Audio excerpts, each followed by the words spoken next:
Today we're going to talk about something about the Black Lives Matter movement. The Yes. first question I have for you is that with the death of George Floyd, a new round of social movements has been sparked under the banner of Black Lives Matter, both in the U.S. hmm and around the world. Um, was there any protest that happened in your neighborhood, your town, or your states that you are aware of? Yes, there were local protests in Oklahoma City, and I know for sure that on the university campus at the University of Oklahoma, that the students and the community did get together, and there were walks, like memory walks, vigils for George Floyd, as well as protests. Yes. Mm. So what do you think of actually, I mean, this movement, it was originated in 2013, but it didn't get a hmm lot of attention and support from the people. But why all of a sudden, like last year, why do you think, what are the reasons to the change? I think that the video circulating on the internet, I think that if people were not aware of the difference, the way African Americans are treated by the police, they were suddenly made very aware of how often, because that video circulated so widely around the world and around the US. I think just seeing it on video really, you couldn't deny it. People couldn't deny that this was happening anymore. Yeah. I see.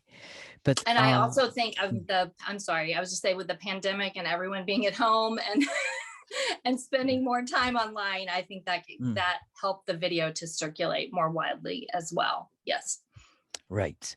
And so it sounds like many people who are really enraged by this video clip. But are you aware of there are anybody you know or you've heard of that they are not supporting that movement? They think that is just exaggerating. Um, in my personal circle, I would say there's not very many people. Most of my friends and family are, I guess, what would be called liberal in the United States. Um, I do know, I mean, they're definitely, I do have extended family member just from their posts on Facebook or whatever. I could tell that they're probably not terribly supportive, some of their comments. But in my intimate circle of friends and family, no. But they're definitely, and just in Oklahoma, because it is a more um, rural area where there's always been racial inequalities. Like living in Norman, Oklahoma, until like the 1970s, is what was called a sundown town. And what that is that means that any person of color had to be out of town by sunset. And so those attitudes still exist in Oklahoma for sure, but not in what I would call my personal circle of friends. Most everyone is very sympathetic towards the Black Lives Movement. Yes. Mm, I see. So do you think Yeah. that the situation has gotten better and better over the years? Um, I think that I think for the most part, younger people are much more accepting than older people of changes. And I think it depends on everyone's individual experiences, like what you've been exposed to. My father worked for as a fireman in Dallas, Texas, and he saw the way people were treated, how differently African Americans were treated by the police. Sometimes when he would go to a call and have to pick up someone and take them on the ambulance. He was a firefighter, but he also worked the ambulance service as well.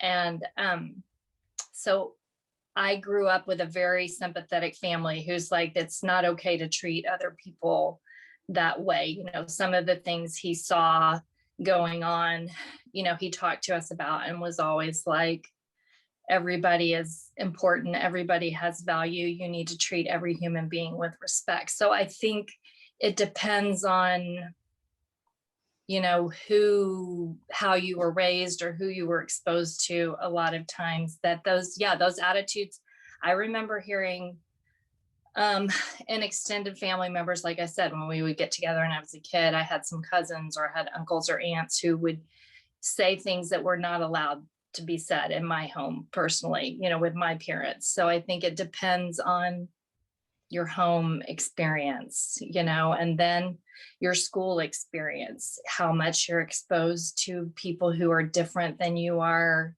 in school. I mean, I started studying Spanish at the age of 11. So I was exposed to a different culture fairly early and was very excited about learning another language and another culture.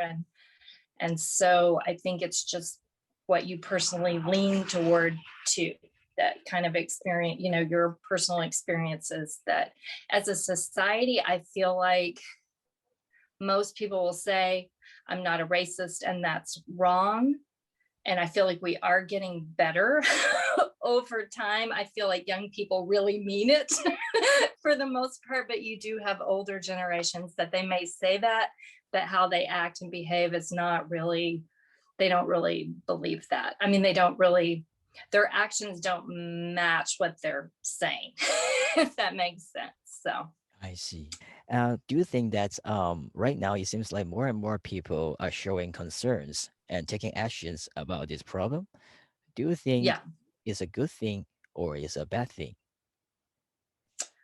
I think anytime you stand up for injustice in the world, it's a good thing. I think anytime you speak out and say, that's not okay, it's not okay to treat another person that way, that's a good thing. So I think it's great that young people are holding rallies and protests and speaking out and saying it's not okay for our justice system to treat people this way. It's not okay for the police to treat people this way, that there's inequalities, that there's systemic racism. These are things we need to work on. These are things we need to lobby our lawmakers about and make changes. Yeah, I think it's important to. I regularly, my kids joke, Mom, are you writing to the lawmakers again? But I regularly write letters to my lawmakers when something really upsets me. I write my senator, I write my congressman, I vote. I've been voting since I was 18. I make the effort to try to do the things that I can. You're limited. We're in a, you can only do what you can do, but I can write a letter, I can vote. These are things I can do to say that these things are not okay.